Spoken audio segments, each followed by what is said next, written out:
जय हिंद। आज हम ऑर्गेनिक केमिस्ट्री कार्बनिक रसायन में पढ़ेंगे कि कार्बन की संयोजकता 4 क्यों होती है। किस प्रकार से कहा जाता है कि हर बार क्वेश्चन में पूछा जाता है कि कार्बन की संयोजकता कितनी होती है, कार्बन की संयोजकता कितनी होती है, तो 4 क्यों कहा जाता है। तो ऑर्गेनिक केमिस्ट्री होती है ऑर्गेनिक केमिस्ट्री।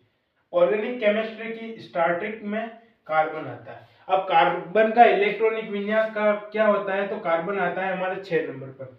तो कार्बन का इलेक्ट्रॉनिक विन्यास होता है 1s2 2s2 2s2 and 2p2 2p2 होता है। तो अब आती है एक मूल अवस्था ग्राउंड स्टेट, एंड आती है उत्तेजित अवस्था एक्साइटेड स्टेट। अब मूल अवस्था होती है, दोनों को समझना। सबसे पहले आती है मूल अवस्था। मूल अवस्था को कहा जाता है ग्राउंड स्टेट। अब मूल अवस्था ग्राउंड स्टेट, तो यहाँ पर हमें पता है कि ये हमारा जो कक्षक है वो एस है, और जो ये हमारा है वो है हमारा पी कक्षक।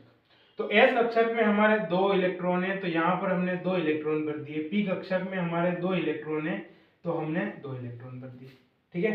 तो अब मूल अवस्था है, तो अब इस मूल अवस्था से कभी भी जो एक कक्षक में होता है वो इलेक्ट्रॉन का साझा नहीं कर सकता है। सबसे पहले पैरेलल इलेक्ट्रॉन भरे जाते हैं। तो यहां से एक इलेक्ट्रॉन यहां पर पी ब्लॉक में ट्रांसफर होगा, जिसके कारण उसको कहा जाता है उत्तेजित अवस्था।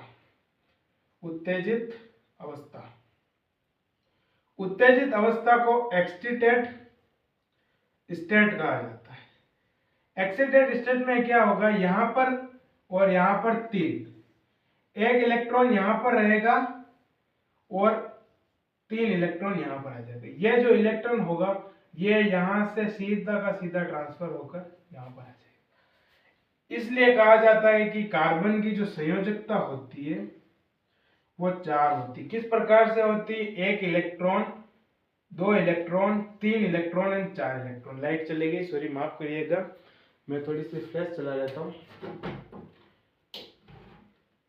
जिस प्रकार से किया जाता है कि कार्बन की जो संयोजकता होती है वो 4 होती है। आई होप कि आपको वीडियो पसंद आए। वीडियो को लाइक करें, चैनल को सब्सक्राइब कर दें। मिलते हैं किसी बेहतर कंटेंट में अगली बार, तब तक के लिए जय हिंद, वंदे मातरम।